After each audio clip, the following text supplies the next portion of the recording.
Assalamualaikum warahmatullahi wabarakatuh. Perkenalkan, nama saya Reskalia dari kelas 10 MIPA 7.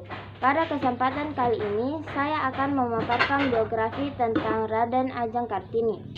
Raden Adjeng Kartini adalah pahlawan nasional Indonesia yang lahir di Jepara, Hindia Belanda pada tanggal 21 April 1879 dan meninggal di Rembang, Hindia Belanda pada tanggal 17 September 1904 pada usia yang masih muda, yaitu 25 tahun. Nama lainnya biasa disebut dengan Raden Ayu Kartini. Tokoh Jawa dan pahlawan nasional yang berasal dari tanah Jawa ini dikenal sebagai pelopor kebangkitan wanita pribumi atau disebut dengan feminisme. Tahukah kalian, Raden Adjeng Kartini merupakan seorang wanita yang berasal dari kelas bangsawan Jawa. Nama ayah Kartini adalah Aryo Sosroningrat. Saat itu Aryo Sosroningrat adalah seorang pati yang diangkat menjadi Bupati Jepara segera ketika Kartini lahir. Ibunda dari Kartini adalah putri dari istri pertama sang bangsawan, tetapi bukan istri utama.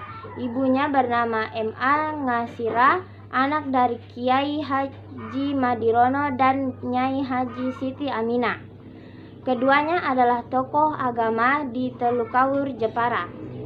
Kartini adalah anak kelima dari 11 bersaudara kandung dan tiri. Dari semua saudara sekandung, Kartini merupakan kakak perempuan tertua.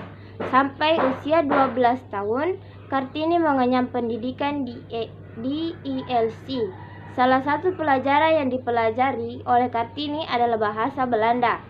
Tetapi setelah usia 12 tahun, Kartini dilarang meninggalkan rumah karena sudah bisa dipingit. Karena Kartini fasih dalam bahasa Belanda, maka di hari-hari pingitnya ia mulai belajar sendiri dan mengirim surat kepada teman-temannya. Korespondensinya yang berasal dari Belanda, dari koran buku-buku dan majalah Eropa. Kartini mulai tertarik pada kemajuan berpikir perempuan Eropa atau feminisme modern. Timbul cita-citanya untuk memajukan pemikiran perempuan pribumi. Karena menurutnya perempuan pribumi di era Hindia Belanda berada pada status sosial yang cukup rendah. Pada tahun 1903, Kartini berusia 24 tahun. Impian untuk meneruskan studi menjadi guru di tanah Betawi pun sudah sirna. Dirinya tidak berniat lagi untuk meneruskan studi karena ia sudah akan menikah. Saat menjelang hari pernikahannya, penilaian Kartini terhadap nilai-nilai di adat Jawa mulai melunak dan menjadi lebih toleran. Ia berpendapat bahwa pernikahan akan memberikan berkah tersendiri agar bisa mewujudkan impian untuk mendirikan sekolah bagi para perempuan pribumi di era Hindia Belanda. Dalam suratnya, Kartini menceritakan bahwa suaminya tidak hanya mendukung keinginannya untuk memajukan ukiran khas Jepara dan sekolah bagi perempuan pribumi saja, tetapi juga menceritakan agar Kartini bisa menulis sebuah buku yang menarik. Itulah tadi paparan biografi mengenai Raden Adjeng Kartini dan alasan saya memilih Raden Adjeng Kartini karena dia seorang pelopor wanita yang tangguh dan dengan kegigihannya ia telah berjuang untuk meninggikan derajat kaum wanita.